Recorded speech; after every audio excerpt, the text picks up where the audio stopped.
Kantara movie में जो 3 देवता दिखाए गए हैं वो सिर्फ कहानी नहीं बल्कि एक ऐसा रहस्य है जिसे दुनिया से छिपा कर रखा गया। पंजुर्ली देव की कथा कहते हैं बहुत प्राचीन समय में एक वराह देवता के 5 पुत्र हुए थे, पर नियति को कुछ और मंजूर था। उनमें से एक नवजात पीछे छूट गया, अकेला, भूखा, प्यासा और मौत के करीब पहुंच गया। तभी माता पार्वती वहां से गुजरी। उन्होंने उस तड़पते हुए बच्चे को देखा और उनके मातृत्व ने करवट ली। वो बच्चे को उठाकर कैलाश पर्वत ले आईं और उसे अपने पुत्र की तरह पालने लगी।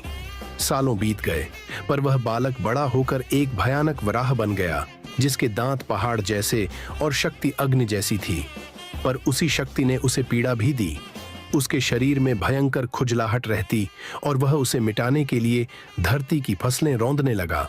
फसलें नष्ट हो गईं, लोग भूख से तड़पने लगे और संसार रोने लगा। तब भगवान शिव ने यह सब देखा और सृष्टि के कल्याण के लिए उस वराह का वध का निश्चय किया। लेकिन जब माता पार्वती ने सुना कि उनके पुत्र का वध होने वाला है, तो वे शिव के चरणों में गिर पड़ीं। प्रभु, उसका वध मत कीजिए। शिव ने माता की प्रार्थना स्वीकार की। उन्होंने वराह का वध तो नहीं किया, पर कहा, अब तू कैलाश नहीं लौट सकेगा। धरती पर रह और मानवों व उनकी फसलों की रक्षा कर।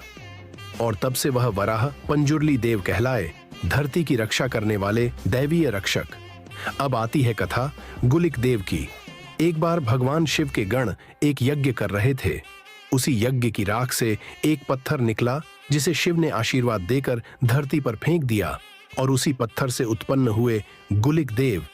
उनका स्वभाव जन्म से ही अग्नि जैसा उग्र था। भगवान विष्णु ने उन्हें नीलू आसन नामक स्त्री के गर्भ से जन्म लेने का श्राप दिया। जब गुलिक देव का जन्म हुआ तो धरती कांप उठी, क्योंकि वो बालक भूख से पागल था। वह जो भी देखता खा जाता, यहाँ तक कि घोड़े और हाथियों का खून भी पी जाता था। तब भगवान विष्णु उनके सामने प्रकट हुए और बोले, हे गुलिक, अब मेरी इस छोटी उंगली को चूसो। और जैसे ही गुलिक ने उंगली चूसी, उनकी भूख शांत हो गई। विष्णु जी ने उन्हें आदेश दिया, अब तू धरती पर रहेगा और मनुष्यों की रक्षा करेगा। तभी से गुलिक देव धरती के रक्षक देवता बन गए। समय बीतने के साथ दोनों की शक्तियां इतनी बढ़ गईं कि उनके बीच अहंकार की अग्नि जल उठी। एक दिन भयानक युद्ध हुआ।